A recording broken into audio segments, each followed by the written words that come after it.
Every nation on this planet carries debt. The United States alone now owes more than $38 trillion, an all-time record. The European Union holds close to $14 trillion, while Japan is nearing $9 trillion. Even resource-rich countries like Saudi Arabia, along with industrial giants such as Germany and China, are burdened with massive obligations. But this raises a strange and fascinating question. If every country is in debt, then who exactly is on the receiving end? This is where finance, history, and power intersect, and things are rarely as straightforward as they appear. Debt isn't merely a liability. It forms the very framework of the modern global system. Wars, economic crashes, periods of growth, and financial collapses, all of them are built upon this hidden structure of IOUs. And when you trace the chain of lenders far enough, you arrive at a surprising conclusion. The world doesn't owe money to a single entity. It owes money to itself. Yet that doesn't mean everyone gains equally from this system. To understand how we reached a point where global debt exceeds $315 trillion, nearly 3 times the size of the entire world economy, we have to travel back in time. Long before credit cards or digital banking existed, the concept of national debt emerged not from commerce, but from conflict.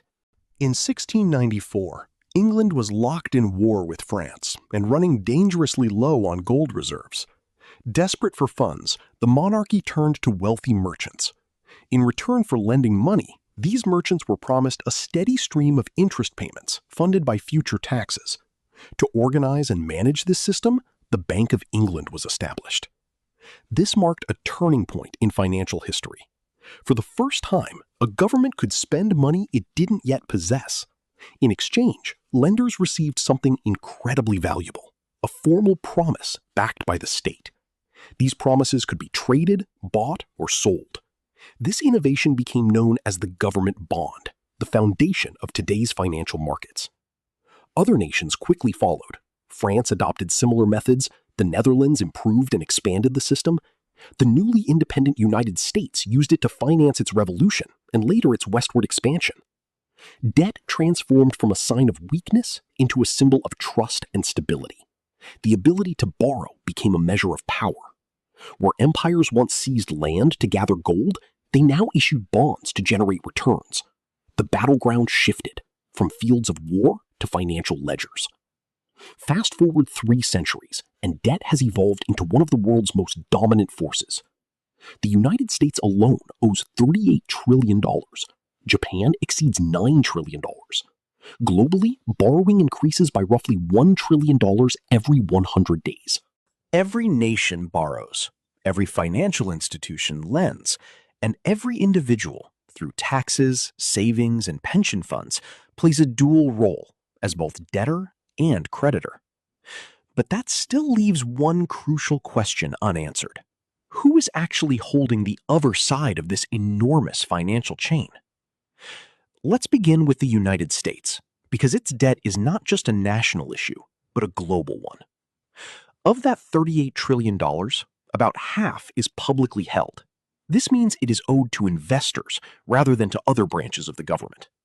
And nearly 2/3 of those investors are domestic: American banks, pension funds, mutual funds, insurance companies, and ordinary citizens. At the center of this system sits the Federal Reserve itself. Beyond domestic holders, roughly 1/3 of U.S. debt, about $9 trillion, is owned by foreign investors. Japan leads with close to $1 trillion, followed by China with around $800 billion. After them come countries like United Kingdom, Luxembourg, and Belgium. So when people claim that the U.S. is deeply indebted to China, there is some truth, but only a small fraction. In reality, it accounts for roughly 2% of total U.S. debt. The overwhelming majority of what America owes is owed internally. Here's how the loop works. The government, through the Treasury, issues bonds. Financial institutions, banks, mutual funds, pension systems, purchase those bonds.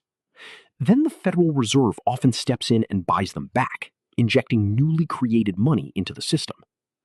Meanwhile, taxpayers fund the interest payments, which ultimately flow back into retirement accounts, savings, and investment portfolios. It's a closed circle, a financial mirror reflecting itself. The debt exists undeniably, but in many ways, the creditor is simply another part of the same system. And this circular structure isn't unique to the United States. It extends across the entire global economy. Japan finances U.S. debt through treasury holdings. The United States, in turn, supports other regions via institutions like the International Monetary Fund. European nations channel funds into developing economies through the World Bank. Meanwhile, developing countries recycle capital back into advanced economies by investing their reserves into Western bonds. It's a global chain of obligations, a continuous exchange of promises. Every country holds someone else's IOU, and every IOU is backed by yet another promise. Imagine a poker table where each player is using chips borrowed from the person next to them. The game only continues as long as no one walks away. But beyond governments and nations, there's an even deeper layer of power, the financial markets themselves. Behind every government bond lies a vast network of institutions, hedge funds, pension funds, sovereign wealth funds, and central banks managing tens of trillions of dollars. These entities are the true judges of creditworthiness. They determine which countries can borrow at low cost and which must pay heavily just to stay afloat. When confidence in a country falters, the consequences are immediate. Currencies weaken, governments destabilize, and entire economies can be reshaped almost overnight. In theory, democracy chooses leaders. In practice, markets decide survival. And at the very core of this system stands the central bank, the ultimate authority. Institutions like the Federal Reserve and the European Central Bank don't just oversee debt, they actively generate it. When they purchase government bonds, they create new money in exchange. What appears as a liability on one balance sheet becomes an asset on another. This reveals a deeper truth. Every unit of money in circulation is tied to debt somewhere in the system. There is no such thing as debt-free currency. Every coin, every banknote, every digital balance carries an invisible obligation behind it. For decades, this system has continued to function because of one critical factor: confidence. As long as investors believe governments can continue paying interest, even if the principal is never fully repaid, the system remains stable. But what happens when that confidence begins to crack? History offers some answers. In Greece, during 2010, government debt reached unsustainable levels. Investors lost faith. Bond yields surged. Eventually, the European Central Bank and the International Monetary Fund stepped in with emergency support. But the rescue came at a cost: strict austerity measures, higher taxes, reduced public spending, and widespread unemployment. For many, bailout became synonymous with hardship. In Argentina, repeated defaults turned sovereign debt into a recurring crisis. In Sri Lanka, the inability to access foreign currency led to fuel shortages, political unrest, and economic breakdown. When the system fractures, the invisible creditors suddenly become visible. Institutions like the International Monetary Fund, credit rating agencies, and anonymous bondholders emerge as powerful forces, capable of influencing the fate of entire nations. And yet, even after collapse, the cycle doesn't end. Old debts are renegotiated, new loans are issued. The system resets and begins again. The machine never truly stops. The system resets again and again, just under a different label, but on the same underlying balance sheet. Because in the modern era, debt isn't really meant to disappear. It's meant to continue. In the 21st century, sovereign debt isn't structured to be fully repaid. It's designed to be extended, renewed, and carried forward. Governments aren't secretly planning to wipe out their obligations someday. That's not the objective. The strategy is far more practical. Keep the system moving. When individuals take loans, they're expected to repay both principal and interest. But governments play by a different set of rules. Instead of clearing debt, they replace it, issuing new bonds to cover old ones. Economists call this refinancing. Over time, the principal becomes less important. What truly matters is the interest, the ongoing cost of maintaining stability. That interest becomes the price of keeping the system alive. Today's global economy depends on that continuous flow, much like a shark that must keep swimming just to survive. The system runs not on repayment, but on belief. Take the United States as an example. Its $38 trillion debt is unlikely to ever be fully erased. Instead, it will be rolled over indefinitely. Japan has followed this model for decades, with debt exceeding 250% of its GDP, yet its borrowing costs remain extremely low.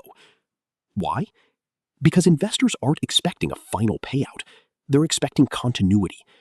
For them, government debt, especially instruments like U.S. Treasury bonds, represents one of the safest assets in the world. These bonds aren't seen as burdens. They're treated as foundations. Pension funds rely on them. Banks use them as collateral. Central banks treat them almost like currency itself. In fact, the entire financial system depends on governments not eliminating their debt. Because if they did, something unexpected would happen. The world would lose its most trusted financial asset. Imagine if Washington suddenly decided to pay off every dollar it owed. The impact would be severe. Financial institutions across the globe would lose a key source of stability. The supply of dollars would contract sharply. Markets would face deflation, and economic activity could stall or collapse entirely. Ironically, eliminating debt could destabilize the very system it was meant to fix.